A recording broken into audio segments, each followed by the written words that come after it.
नमस्ते। आर्यावर्त की कहानियाँ के अंतर्गत हम पढ़ रहे हैं श्रीमद् भगवद गीता का अध्याय द्वितीय सांख्य योग, जिसमें श्री कृष्ण अर्जुन को समझा रहे हैं कि स्थित प्रज्ञ और सिद्धा अवस्था क्या है। वे कहते हैं कि जो व्यक्ति स्थित प्रज्ञ है, सिद्धावस्था को प्राप्त हो गया है, उसके लिए कर्म का त्याग आवश्यक नहीं है।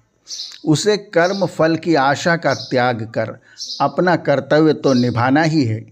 फलाशा से जो निर्लिप्त है, उसके चित्त की शांति नहीं डिगती। समुद्र के समान वह शांत बना रहता है। विहाय कामान्यः सर्वानुपांश्चरति निःस्पृह निर्ममो निरहंकार स शान्तिमधिगच्छति।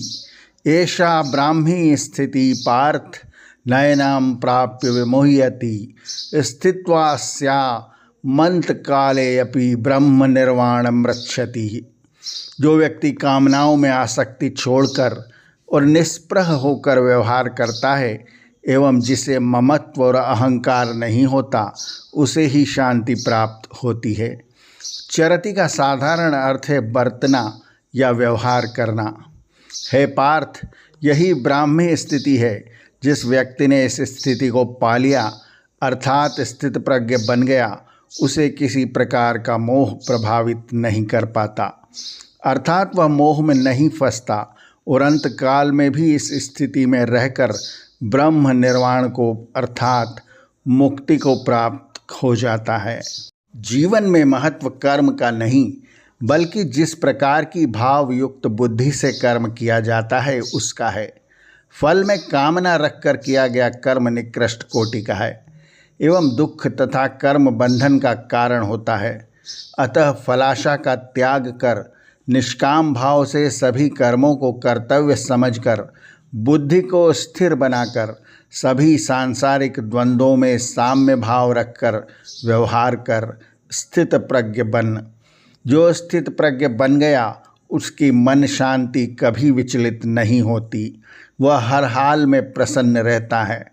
यही ब्राह्मी स्थिति है और अंत काल तक इस स्थिति में व्यवहार कर स्थिर बुद्धि रहकर ब्रह्म निर्वाण या मुक्ति को प्राप्त होता है।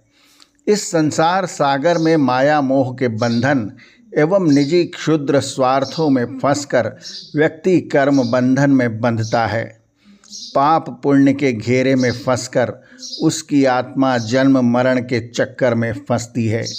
कर्म बंधन से मुक्ति का एक ही उपाय है, फल आशा का त्याग कर स्थित प्रज्ञ के रूप में हर कर्म को कर्तव्य समझकर करना एवं अपनी मानसिक शांति को विचलित नहीं होने देना, हर स्थिति में प्रसन्न रहना, यही हर व्यक्ति का श्रेय का मार्ग है। इस अध्याय को सांख्य योग नाम दिया गया है, परंतु प्रमुखतः सांख्य योग के आधार पर विवेचन तो है ही, कर्म योग का भी विवेचन हुआ है। जिस वस्तु का प्रारंभ में विवेचन हुआ है, उसी के अनुसार नामकरण किया गया है। यहाँ पर अध्याय द्वितीय सांख्य योग समाप्त होता है। अगले अंक में हम पाठ करेंगे श्रीमद् भगवद गीता का अध्याय 3, जिसका नाम है कर्मयोग। आर्यावर्त की कहानियाँ चैनल को सब्सक्राइब करें और बेल आइकन के बटन को दबाएं, ताकि हम जब नया वीडियो लेकर आएँ तो उसकी सूचना आपको तुरंत मिल जाए। धन्यवाद। नमस्ते।